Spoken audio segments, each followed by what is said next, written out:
कला विद्यार्थियों को मैं यहाँ स्वागत कर लेता हूँ।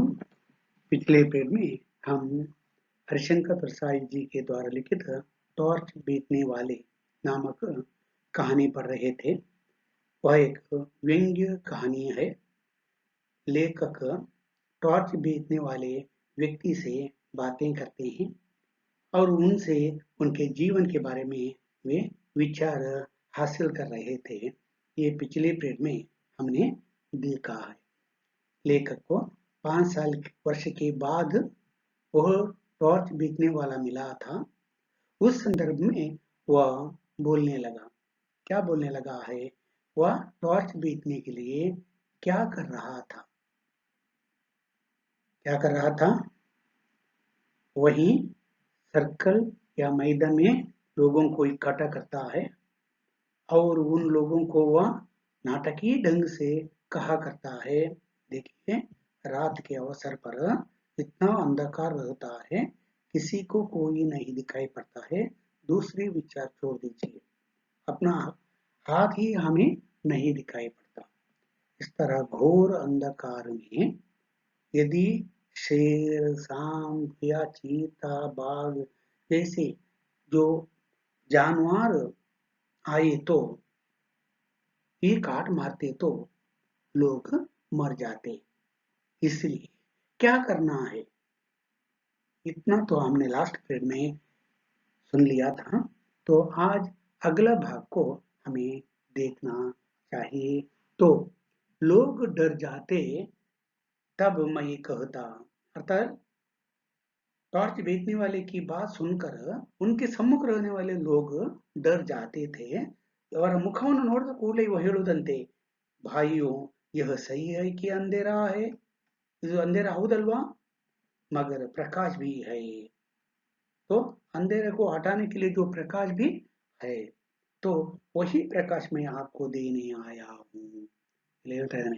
मैं तो अंधेरे को मिटाने वाले जो प्रकाश चाहिए वो प्रकाश मैं बेचने आया हूँ, देने आया हूँ। हमारी सूरज छाप टाच में वह प्रकाश है। देखो, इस तरह प्रस्तावना के साथ हुआ कहता है। ये सभी प्रस्तावना है। बाद में कहता है ये अंधेरा को मिटाने वाली जो टॉर्च है वह मैं देने वाला हूँ। और मेरे टॉर्च का नाम क्या है? सूरज छाप। सूरज छाप टॉर्च मैं बेचता हूँ, उसमें इतना प्रकाश है अंधेरे को मिटाने वाला, जो अंधकार को दूर भगा देता है। इसी वक्त सूरज छाप टॉर्च खरीदो और अंधेरा को दूर करो। और मैं कहता था, ನಾನು ಹೇಳ್ತೇನೆ, इसी वक्त सूरज छाप टॉर्च को खरीदो और आपके जीवन में जो अंधकार है वह अंधेरा को दूर करो। जिन भाइयों को चाहिए ऊंचा हाथ करे, ಕೈ ಎತ್ತಿ, ನಿಮ್ಗೆ ಯಾರಿಗೆ ಬೇಕು ನಿಮ್ಮ ಕೈಯನ್ನು ಎತ್ತಿ, साहब मेरे टॉर्च बिक जाते और मैं मजे में जिंदगी गुजरने लगा। तो हरिशंकर प्रसाद से वह कहता है, इस तरह कहता लोग टॉर्च खरीद लेते और मेरा जिंदगी या जीवन मजे से बीतता रहा था। वायदे के मुताबिक ठीक 5 साल बाद मैं उसी जगह पहुंच गया। वायदे अदा आ टाइमಗಿಂತ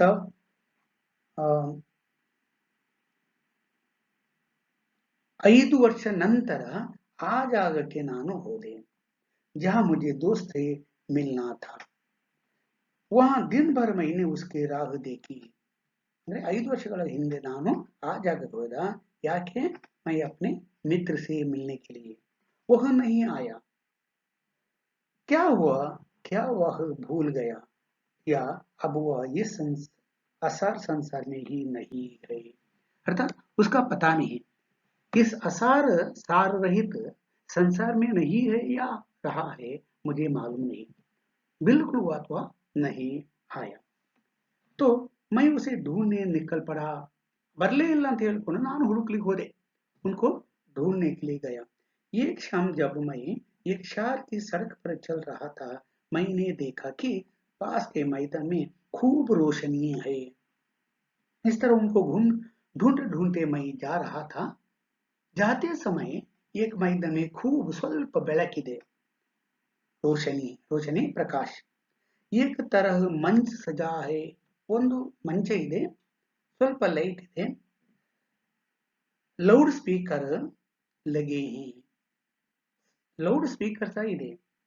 मैदान में हजारों नर नारी श्रद्धा से झुके बैठे हैं. ಸಾವಿರಾರು ಜನರು ಅಲ್ಲಿ ಬಹಳ ಶ್ರದ್ಧೆಯಿಂದ ಕೂತ್ಕೊಂಡಿದ್ದಾರೆ. इस व्यक्ति के प्रवचन सुनने के लिए हजारों नर नारी स्त्री पुरुष वहां सिर झुकाकर तले बाಗಿ ಕೂತ್ಕೊಂಡಿದ್ದಾರೆ. वे खूब पुष्ट हैं, दष्टपुष्टವಾಗಿದ್ದಾನೆ ಅವನು. सवारी हुई सांवरी हुई लंबी दाढ़ी और पीठ पर लहरते लंबे केश है. लंबी दाढ़ी है, लंबे केश है और वह कुछ पुष्ट है. मैं भीड़ के एक कोने पर जाकर बैठ गया. ನಾನು ಕೂಡ ಒಂದು ಆ क्राउड ಏನಿದೆ उनके एक कोने में जाकर मैं भी बैठ गया. भव्य पुरुष फिल्मों के संत लग रहे थे. उनको देखते समय फिल्मों के अर्थात वेशभूषा करके बैठने वाले है ना, उसी तरह वेशभूषा करने वाले संत के समान वह व्यक्ति बैठा था. और उन्होंने गुरु गंभीर वाणी में प्रवचन शुरू किया. ನಾನು ಹೋದಾಗ ಗುರು ಗಂಭೀರವಾಗಿ ಏನೋ ಫಿಲ್ಮ್ನಲ್ಲಿ ಕಾಣ್ತೇವೆ ಅದೇ ರೀತಿ ತನ್ನ ವಾಣಿಯನ್ನು ಶುರು ಮಾಡಿದ, ಪ್ರವಚನ ಶುರು ಮಾಡಿದ. वे इस तरह बोल रहे थे जैसे आकाश के किसी कोने से कोई रहस्यमय संदेश उनके कानों में सुनाई पड़ रहा है. ಇಷ್ಟು ತನ್ನ ಗಮನವನ್ನು ಏಕಾಗ್ರತೆ ಮಾಡಿಕೊಳ್ಳಿದ್ದಾನೆ. ಹೇಗೆಂತೆ अपने संदेश कोई रहस्यमय संदेश है वह कानों में सुनाई पड़ रहा है. ಅಂದ್ರೆ ಅವನ ಕಿವಿಗೆ ಯಾವುದೋ ಒಂದು ರಹಸ್ಯಮಯ ಸಂದೇಶ ಕೇಳ್ತಾ ಉಂಟು, ಅದನ್ನು ಹೇಳ್ತಾ ಇದ್ದಾನೆ ಎಂಬಂತೆ वह बोल रहा था. जिसे वे भाषा दे रहे हैं, भाषा दे रहे हैं. शाह स्पेलिंग मिस्टेक है, शाह होना है. तो भाषा दे रहे हैं. कुल मिलाकर ये ಗೊತ್ತಾಯ್ತು.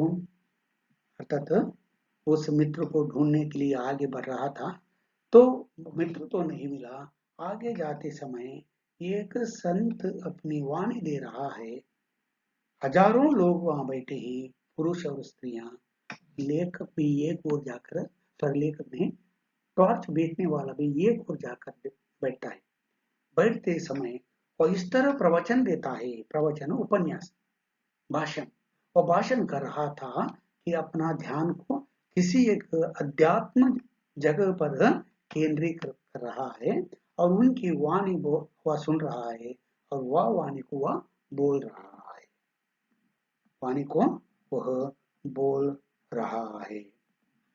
वे कह रहे थे, वह संत बोल रहा था, मैं आज मनुष्य को एक घनी अंधकार में देख रहा हूँ. ನಾನು ಇವತ್ತು ಏನ್ ಮಾಡ್ತಾ ಇದ್ದೇನೆ, सभी मनुष्य को अंधकार में देख रहा हूँ. ಕತ್ತಲೆಯಲ್ಲಿ ಒಳಗಾಗಿರೋ ಎಲ್ಲಾ ಜನರನ್ನು ಕಾಣ್ತಾ ಇದ್ದೇನೆ. ಅರ್ಥ ಕಷ್ಟಕ್ಕೆ ಒಳಗಾಗಿದ್ದಾರೆ, ವಂಚನೆಗೆ ಒಳಗಾಗಿದ್ದಾರೆ ಎಂಬಂತೆ ಒಂದು ದೊಡ್ಡ ಕತ್ತಲೆಯಲ್ಲಿ ಇದ್ದಾರೆ ಜನರು. उनके भीतर दीप बुझ गया है. ಮತ್ತೆ ಅವನು ಹೇಳ್ತಾ ಇದ್ದಾನೆ, लोगों के भीतर का आत्म, भीतर क्या है आत्म, वह दीप ही बुझ गया है, आरी ಹೋಗಿದೆ. या युग ही अंधकारमय है. ಈ ಜಗತ್ತೇ अंधकारमयವಾಗಿದೆ. यह सर्वग्राही अंधकार संपूर्ण विश्व को अपने उधर छुपाई है. आज मनुष्य इस अंधकार से घबरा उठा है. ಸಂತವಾಣಿಯಲ್ಲಿ ಅವನು ಹೇಳ್ತಾನೆ, ಜನರಿಗೆ ದೊಡ್ಡ ಅಂಧಕಾರ ಇದೆ, ಅಂಧಕಾರದಲ್ಲಿ ಅವಳು ಒಳಗಾಗಿದ್ದಾರೆ. ಅವರಿಗೆ ಏನಾಗಿದೆ ಅಂತೆ, ಈ ಯುಗವೇ ಅಂಧಕಾರಕ್ಕೆ ಒಳಗಾಗಿದೆ. ಸರ್ವಗ್ರಾಹಿ ಅಂಧಕಾರ ಸಂಪೂರ್ಣ ವಿಶ್ವಕ್ಕೂ, ಈ ಜಗತ್ತನ್ನೇ ಈ ಅಂಧಕಾರ ಏನ್ ಮಾಡಿದೆ, ತನ್ನೊಳಗೆ ಸಿಕ್ಕಿಸಿಕೊಂಡಿದೆ, ಅಡಗಿಸಿಟ್ಟಿದೆ. आज मनुष्य इस अंधकार से घबरा उठा है. ಈ ಅಂಧಕಾರದಿಂದ, ಘೋರ ಅಂಧಕಾರದಿಂದ ಜನರು ಹೆದರಿಕೊಂಡಿದ್ದಾರೆ. वे डर गए हैं. यह पथभ्रष्ट हो गया है. और ये लोग आज पथभ्रष्ट हो गए हैं. पथभ्रष्ट होना क्या है? राह ना देखना. अर्थात ये रास्ता तो दिखाना पड़ना चाहिए सीधे रास्ते से, परंतु आज उन्हें जाने के लिए रास्ता ही नहीं दिखाई दे रही है. आज ಆತ್ಮ में भी अंधकार है. ಆತ್ಮದಲ್ಲಿಯೂ ಅಂಧಕಾರ ಇದೆ, ಮನಸ್ಸಿನ ಒಳಗೆಯೂ अंधकार ಇದೆ. अंतर की आंखें ज्योतिहीन है. अंतर अंदर मन के शरीर के भीतर की जो आत्मा है वही भी आंख है, आत्मरूपी आंख, वहां भी अंधकार है. ज्योतिहीन, ज्योति अर्थात प्रकाश, प्रकाशहीन अर्थात अंधकार है. वे उसे भेद नहीं पाते. ಮಾನವ ಆತ್ಮ ಅಂಧಕಾರ ಮೇ ಘುಸ್ತಿ ಹೈ. ಮತ್ತೆ ಅವನು ಹೇಳ್ತಾ ಇದ್ದಾನೆ, ಮನುಷ್ಯನ ಆತ್ಮವೇ अंधकारಕ್ಕೆ ಒಳಗಾಗಿದೆ. मैं देख रहा हूं मनुष्य की आत्मा भय और पीड़ा से त्रस्त है. इसी तरह वे बोलते गई और लोग ಸ್ತಬ್ಧ ಸುನ್ತೆ ಗೈ. ನೋಡಿ, ಆ ಜನರನ್ನೆಲ್ಲ ತನ್ನ ಕಡೆ ಎಳೀತಾ ಇದ್ದಾನೆ. वे बोलते गई और लोग क्या करने लगे हैं? ಸ್ತಬ್ಧ ಹೋकर ಸುನ್ತೆ ರहे. ಹೌದು ಹೌದು, ಬಹಳ ಕಷ್ಟ, ಬೆಳಕು ಇಲ್ಲ, ಜೀವನಕ್ಕೆ ಹುರುಪಿಲ್ಲ, ತಿನ್ಲಿಕ್ಕಿಲ್ಲ, ಎಷ್ಟು ಕಷ್ಟ ಉಂಟು, ಇದನ್ನೆಲ್ಲ ವಿಚಾರ ಮಾಡ್ತಾ ಇದ್ದಾರೆ. ಈ ಸಭಿ ಲೋग ಸ್ತಬ್ಧ ಹೋकर सुन रहे थे. मुझे हंसी छूट रही थी. ये बात सुनते ही लेखक को हंसी छूट रही थी. एक दो बार दबाते दबाते भी हंसी फूट गई और पास के श्रोताओं ने मुझे डांटा. भव्य पुरुष प्रवचन के अंत तक पहुंचते हुए कहने लगे. आ भव्य पुरुष ಹೇಳ್ತಾ ಹೇಳ್ತಾ ಏನ್ ಮಾಡಿದ? हुए कहने लगी, भाइयों और बहनों डरो मत. ಆ ಭವ್ಯ ಪುರುಷ ಹೇಳ್ತಾ ಇದ್ದಾನೆ, ಏನು ಹೆದರಬೇಡಿ, ಜಹಾ ಅಂಧಕಾರ ಹೇ ವಹಿ ಪ್ರಕಾಶ ಹೈ. ನೋಡಿ, ಯಾವ ರೀತಿ ಒಂದು ತಯಾರು ಮಾಡ್ತಾ ಇದ್ದಾನೆ. ಜಹಾ ಅಂಧಕಾರ ಹೇ ಅವರು ಪ್ರಕಾಶ, ಎಲ್ಲಿ ಕತ್ತಲೆ ಇದೆಯೋ ಇನ್ನೊಂದು ಕಡೆ ಬೆಳಕಿದೆ, ನೀವು ಬೆಳಕನ್ನು ಕಾಣಬೇಕು. अंधकार से प्रकाश की किरण है, जैसे प्रकाश में अंधकार की किंचित कालिमा है. प्रकाश बाहर नहीं है, उसे अंतर में खोजो. प्रकाश बाहर नहीं है, अंतर अर्थात आत्मದಲ್ಲಿ प्रकाश ಇದೆ, ಹೊರಗೆ ಹುಡುಕಾಡುವುದು ಬೇಡ. बाहर खोजने की आवश्यकता नहीं. प्रकाश कहाँ है? अंदर है. तो अंतर में बुझी इस ज्योति को जगाओ. मैं तुम सबको उस ज्योति को जगाने के लिए आवाहन करता हूँ. वह होता है आपके अंदर ज्योति को, ज्योति प्रकाश को जगाने के लिए मैं कोशिश करता हूँ, प्रयत्न करता हूँ. मैं तुम्हारे भीतर वही शाश्वत ज्योति को जगाना चाहता हूँ. ನಿಮ್ಮ ಒಳಗೆ परमानेंट, शाश्वत परमानेंट ज्योति को प्रकाशित करना चाहता हूँ. हमारे साधना मंदिर में आकर उस ज्योति को अपने भीतर जगाओ. ನೀವು ಏನು ಮಾಡಬೇಕು? अपने साधना मंदिरಕ್ಕೆ ಬನ್ನಿ. आ साधना मंदिरದಲ್ಲಿ ಬಂದು वहां आकर आपके भीतर जो ज्योति जगाना है वह तो मैं जगा दूंगा. साहब, अब तो मैं खिला खिला कर हंस पड़ा. पास के लोगों ने मुझे धक्का देकर भगा दिया. मैं मंच के पास जाकर खड़ा हो गया. मेरी हंसी को देखकर उन लोगों ने क्या, मुझे धक्का, दूर बिट्टो. मैं मंच के पास जाकर खड़ा हो गया. भव्य पुरुष मन से उतर कर कार पर चढ़ रहे थे. मैंने उन्हें ध्यान से पास से देखा. उनकी दाढ़ी बड़ी हुई थी, इसलिए मैं थोड़ा झिझका. ಯಾರು ನೋಡೋದು ಹೀಗೆ देखता ಇದ್ದ, ಹೀಗೆ ನೋಡ್ತಾ ಇದ್ದಾನೆ. ಅಥವಾ देखने लगा है. लंबी दाढ़ी है, केश बहुत लंबे हैं, कार में जाकर बैठ रहा है, मैं उनको समझाने का कोशिश कर रहा था, इसलिए मैं थोड़ा झिझका, पर मेरी तो दाढ़ी नहीं थी, ನನಗೆ ದಾढ़ಿ ಇರಲಿಲ್ಲ, ಆದರೆ ಅವನಿಗೆ ಇತ್ತು. मैं तो उसी मौलिक रूप में था. उन्होंने मुझे पहचान लिया. पहचान होना बहुत ही स्पेलिಂಗ್ ಮಿಸ್ಟೇಕ್ है. ಆದರೆ ಅವನಿಗೆ ಗೊತ್ತಾಯ್ತು. ಯಾಕೆ? ನನ್ನ ಗಡ್ಡ ಇರಲಿಲ್ಲ, ಅವನಿಗೆ ಗಡ್ಡ ಬಂದಿತ್ತು. बोले अरे तुम, मैं पहचान कर बोलने ही वाला था कि उन्होंने मुझे हाथ पकड़कर कार में बिठा दिया. ಓ ನೀನಾ ಅಂತ ಹೇಳಿ ಅವ್ರ ಎದುರುಗಡೆ ಮಾತಾಡಲಿಲ್ಲ. ಯಾಕೆ? उनको अपनी कार में बिठाकर ले गया. कौन? उस वक्त कौन उनका मित्र. उन्होंने मुझे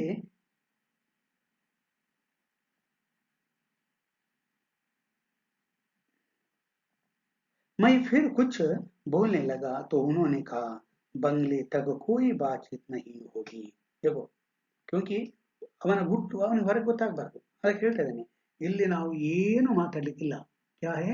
ಬಂಗ್ಲೆ ತಕ ಕೋಯಿ ಬಾತಚೀತ್ ನಹಿ ಹೋಗಿ, ವಹಿ ಜ್ಞಾನ ಚರ್ಚಾ ಹೋಗಿ. ಅಲ್ಲಿ ಹೋಗಿ ಜ್ಞಾನ ಚರ್ಚೆ ಮಾಡುವ, ಕಾರ್ನಲ್ಲಿ ಮಾತಾಡಬೇಡ, ಗುಟ್ಟು ರಟ್ಟಾಗ್ತದೆ. ಮುझे याद आ गया कि वहां ड्राइवर है. तो ड्राइवर ಗೊತ್ತಾಗ್ತದೆ. बंगले पर पहुंचकर मैंने उसका टाट देखा. उस वैभव को देखकर मैं थोड़ा ठिठका. आ वैभव ನೋಡಿಕೊಂಡು ನನಗೆ ಒಂಥರ ठिठक ಬೆರಗಾಯಿದೆ. पर तुरंत ही मैंने अपने दोस्त से खुलकर बातें शुरू कर दी. मैंने कहा यार तू तो बिल्कुल बदल गया. ಏನಾದ್ರೂ ಅವನ ಸತ್ಯಾಂಶ ತಿಳ್ಕೊಳ್ಬೇಕಾಗಿತ್ತು. तो ठिठक कर बोला यार आता मित्र, तू तो बिल्कुल बदल गया. ನೀನಂತೂ ಬಹಳ ಬದಲಾವಣೆ ಆಗಿದ್ಯಾ. वक्ता जो टॉर्च बेचने वाला अपने मित्र से कहता है. तब उसने गंभीरता से कहा परिवर्तन जीवन का अनंत क्रम है. ನೋಡಿ, ಸಾಧುವಾಣಿಯಲ್ಲಿ ಹೇಳ್ತಾ ಇದ್ದಾನೆ, ಪರಿವರ್ತನ ಜೀವನ का अनंत क्रम है. ಪರಿವರ್ತನೆ ಆಗ್ತಾ ಇರಬೇಕು. अनंत है, अंत्य इಲ್ಲದ್ದು. जिसका अंत नहीं होता है वह अनंत है, एंडलेस. तो एंडलेस रहता है. क्या है? वह परिवर्तन. मरने तक हमें परिवर्तन होते ही जाना पड़ता है. मैंने कहा फिलॉसफी मत बघार, यह बता कि तूने इतनी दौलत कैसे कमा ली 5 सालों में. ಅದನ್ನೆಲ್ಲ ಮತ್ತೆ ಹೇಳು, 5 ವರ್ಷದಲ್ಲಿ ಇಷ್ಟು ಹೇಗೆ ಮಾಡಿದಿ. 5 साल में तूने इतनी दौलत कैसे कमा ली, मुझे इतना तो बता लो. तब उसने पूछा तुम इन सालों में क्या करते रहे. मैंने कहा मैं तो घूम घूम कर टॉर्च बेचता रहा. तिरकी तिरकी टॉर्च बेचता रहा. सच बता, क्या तू भी टॉर्च का व्यापारी है. उसने कहा तुझे क्या ऐसा लगता है. ನೀನು ಟಾರ್ಚ್ ವ್ಯಾಪಾರ ಮಾಡಿದ್ಯಾ. ನನ್ನ ನೋಡಿದ್ರೆ इस तरह टॉर्च बेचने वाला लगता है. मैंने उसे बताया जो बातें मैं कहता हूँ वही तू कह रहा था. मैं सीधे ढंग से कहता हूँ, तू इन बातों को रहस्यमय ढंग से कहता है. मैं अंधेरे का डर दिखाकर लोगों को टॉर्च बेचता हूँ. अरे, मैं अंधेरा का डर दिखाकर ಅವರಿಗೆ ಭಯ ಹುಟ್ಟಿಸಿ ನನ್ನ ಟಾರ್ಚ್ ಮಾಡ್ತಾ ಇದ್ದೇನೆ. तू भी अभी लोगों लो अंधेरे का डर दिखा रहा था. तू भी जरूर टॉर्च बेचता है. उसने कहा तुम मुझे नहीं जानते, मैं टॉर्च क्यों बेचूंगा. मैं साधु. ನಾನು ಹೇಗೆ ಈಗ ಟಾರ್ಚ್ ಮಾಡ್ತೇನೆ. ನಾನೀಗ ಸಾಧು ಆಗಿದ್ದೇನೆ. उनका मित्र आज साधु हुआ है. दार्शनिक और संत कहलाता हूँ. और कहता है वह मैं एक दार्शनिक अर्थ फिलोसफर. ನಾನೊಬ್ಬ ಫಿಲಾಸಫರ್ ಆಗಿದ್ದಾನೆ ಮತ್ತು संत कहलाता हूँ. साधु संत अर्थ मुझे साधु कहते हैं. मैंने कहा तुम कुछ भी कहलाओ, बेचते तुम टॉर्च हो. तुम्हारे और मेरे प्रवचन एक जैसे हैं. तो जो कुछ बता दो, परंतु मैं और तुम टॉर्च बेच, तुम जो कुछ बता दो, पर मुझे मालूम है तू टॉर्च बेचने वाला है। तो मित्र कहता है, मैं अभी साधु हूँ, फिलोसोफर हूँ, लोग कहते हैं मुझे संत। तब तुम्हारे और मेरे प्रवचन एक जैसे, चाहे कोई दार्शनिक बने, चाहे नहीं, चाहे होना है, स्पेलिंग मिस्टेक हुआ, चाहे कोई दार्शनिक बने, संत बने या साधु बने, अगर वह लोगों को अंधेरे का डर दिखाता है तो जरूर अपनी कंपनी का टॉर्च बेचना चाहता है। तुम जैसे लोगों के लिए हमेशा ही अंधकार छाया रहता है। देखिए, तुम्हारे जैसे लोगों को हमेशा, अर्थात तुम धोखा करते हो, चाहे डर दिखाकर टॉर्च बेचते हो, तो एक ना एक दिन सच तो मालूम पड़ता है।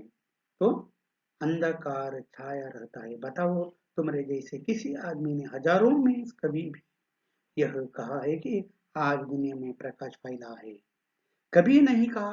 देखो, इतना तो टॉर्च बेचते हो, परंतु किसी ने बता दिया है दुनिया में प्रकाश फैला है? लिल्ला या आर है लिल्ला। क्यों? इसलिए कि उन्हें अपनी कंपनी का टॉर्च बेचना है। मैं खुद भी दोपहरी में लोगों से कहता हूँ कि अंधकार छाया है, बता किस कंपनी का टॉर्च बेचता है? मेरी बातों ने उसे ठिकाने पर ला दिया था। उसने साई ढंग से कहा, तेरी बात ठीक है, मेरी कंपनी नई नहीं है, सनातन है। सनातन क्या है? पूर्वजों का, पूर्वजों के काल से आने वाले असनातनवाद ನಂದಾಗಿದೆ ಹೊರತು ಇವತ್ತು ನಿನ್ನೆದಲ್ಲ.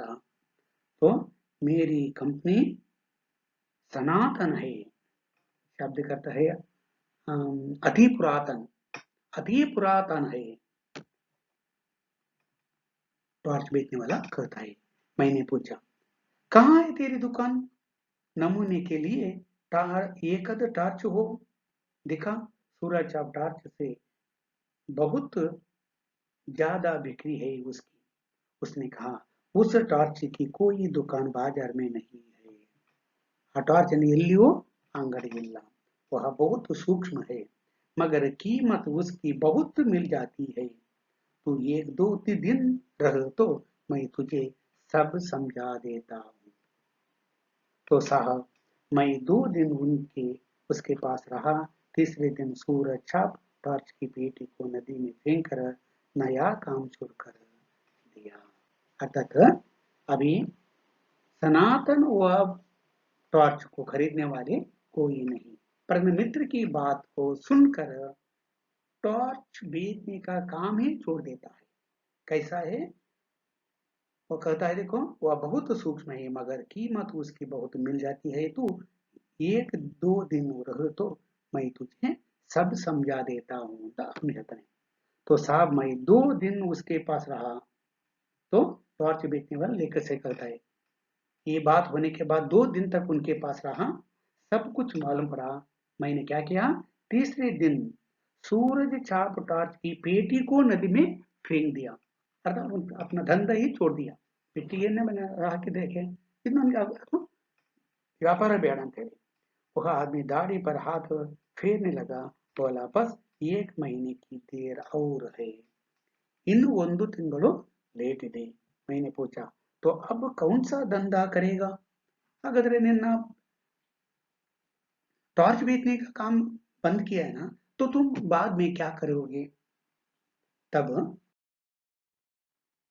उसने कहा, धंधा वही करूंगा, यानी टॉर्च बेचूंगा, बस कंपनी बदल रहा हूं।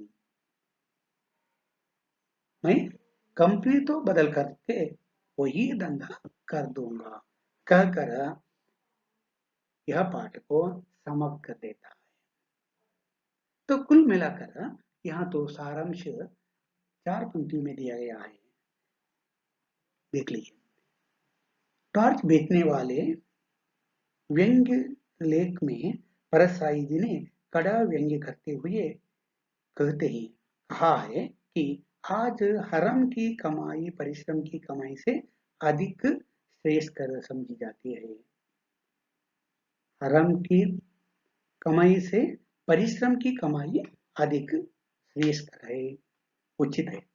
वरना सूरज और टॉर्च बेचने वाला आदमी आत्म की टॉर्च बेचने वाले मन वाला बनने के लिए क्यों तैयार है?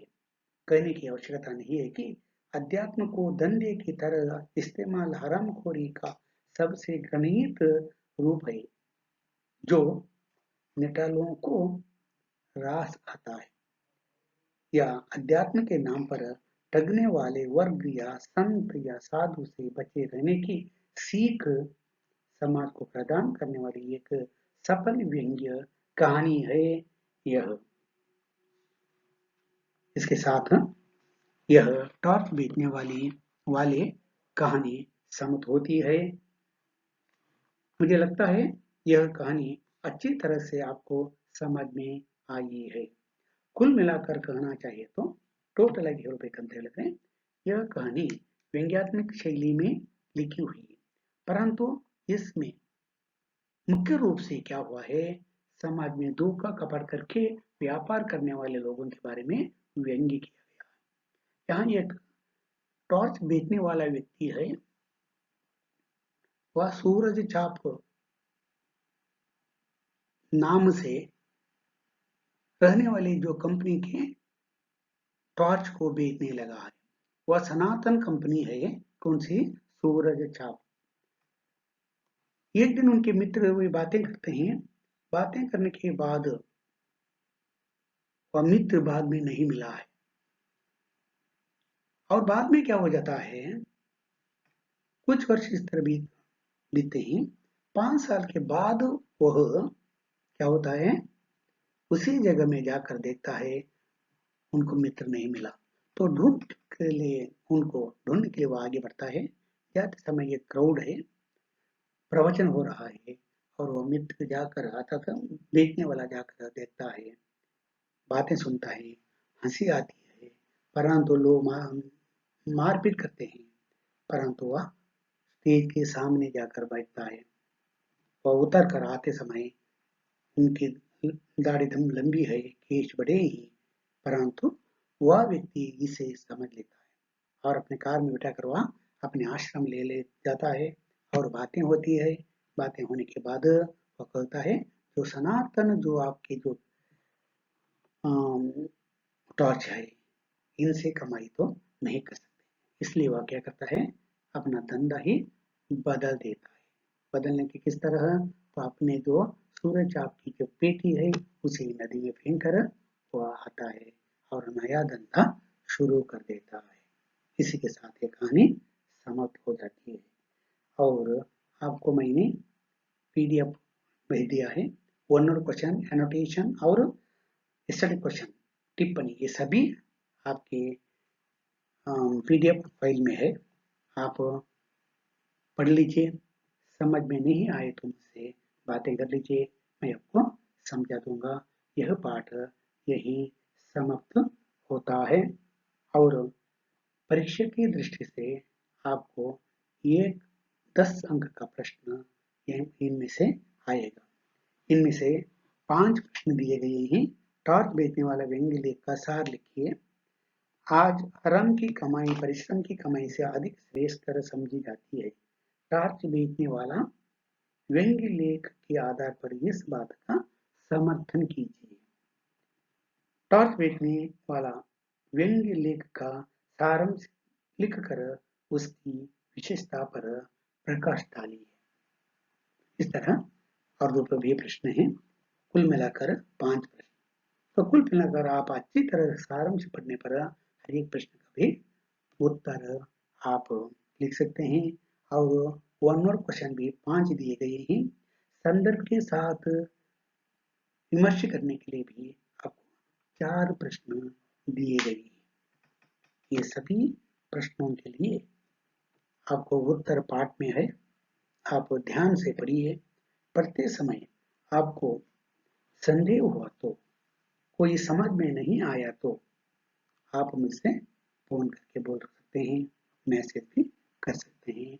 1 और क्वेश्चन या एक शब्द या वाक्य में लिखने के लिए जो प्रश्न है उसके साथ उत्तर भी वही दी गई है। तो घर में ही बैठिए, अपने आरोग्य के बारे में चिंतन कर लीजिए और यह वीडियो को एक बार नहीं 2 बार भी देख लीजिए, समझ में आएगी। कहते हुए मैं आपका पाठ समाप्त कर लेता हूँ। नमस्कार, धन्यवाद।